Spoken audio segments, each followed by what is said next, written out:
Okay, here's problem number 23, and we're going to factor by grouping. And when we factor by grouping, usually, but not always, usually we end up grouping the first two terms and the last two terms. And you might remember if you had Mr. Howe, he would do something like draw a little squiggly line in between. So what we're going to do is look at the first two terms and see if there's anything that we can factor out. Does this have anything in common with that? Nope, sure doesn't seem like it. Okay, well now let's look at the last two terms. Let's see if there's anything that they have in common that we could factor out. This one and this one.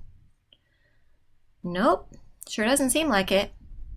Well, what do we do? You know, you are allowed to rearrange the order of the terms in grouping, so maybe we'll try that. So what I'm going to do is look for two terms that do have something in common. Like, I notice that this one and this one both have a q squared. So I'm going to rearrange and have p squared q squared first, minus 2q squared second. And then I'm going to put plus 5p squared next, and then minus 10 last. Now, there's a lot of different ways you could go about this, and there's a lot of ways you could rearrange them.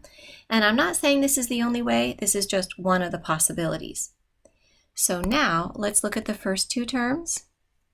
What can we factor out of both? They both have q squared. So if we factor q squared out of both terms, then the other term is what's left, and that would be p squared minus 2. Now let's move on to the second part of the problem. Let's look at both terms. They both have a factor of 5. So let's factor out 5. And by the way, when I factored out q squared on the first one, I could have written it in the beginning. So maybe I'm just going to do that. It doesn't matter where you put it, but I'll just put it right there. Okay, now for the last two terms, we can factor out the 5. So we'll do that. I'll factor out positive 5 from both of those. And then what do we have left? Well, here we still have a p squared. And then here we must have minus 2 since we factored out 5. Okay. Now notice that we have p squared minus 2 here and p squared minus 2 here. So both parts have a common factor of p squared minus 2. So what we can do is put a factor of p squared minus 2 there, and then the other factor is what remains, q squared plus 5. Okay, now what we should do before we stop is we should look at both of these and ask ourselves, can we factor any more? Can we factor q squared plus 5 anymore?